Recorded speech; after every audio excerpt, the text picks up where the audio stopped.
There were ministers, but they didn't have a ministry.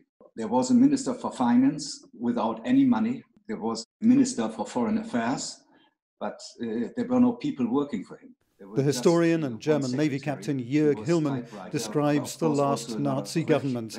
But World War II had ended in Europe 2 weeks earlier, yet in the northern coastal town of Flensburg, an enclave still housed a Nazi administration. This enclave of the government was solely the naval school and the sports school, nothing else. That's a very small area. The so-called Flensburg government was led by Grand Admiral Karl Dönitz. His U-boat campaign had made him a national hero and Hitler's chosen successor. Now he believed himself to be Germany's new president.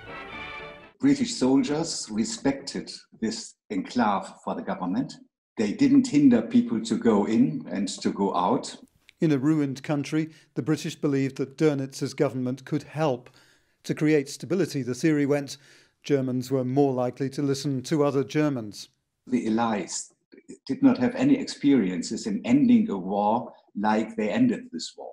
With the unconditional surrender by the Germans, the whole country was occupied and they had to feed the population. Today, everybody speaks English, but knowledge of other languages was not spread that much in former times. And also the Allied troops were not able to speak German. And therefore they took this first decision to stay with this final and last German government. But any British honeymoon with the Flensburg government wasn't to last. Jörg Hillmann says the enclave attracted Nazis on the run and what he calls a line of rats. We call it that all the rats from the Nazi regime went to Flensburg. A lot of SS people also got new papers from this last government. So they changed identities. Then they were able to escape from the Allied troops. On the 23rd of May 1945, British patience with Dönitz and his entourage finally snapped. They were taken into custody and the Flensburg government was exposed as a fantasy. It was an institution seemingly in denial about the defeat of Nazi Germany.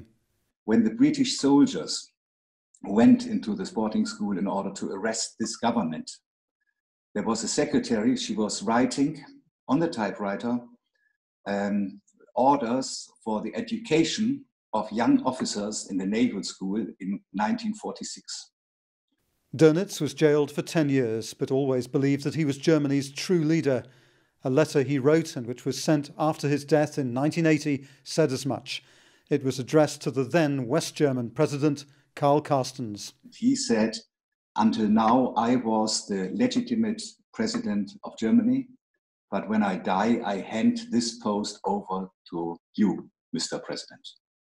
Rob Olver, Forces News, Germany.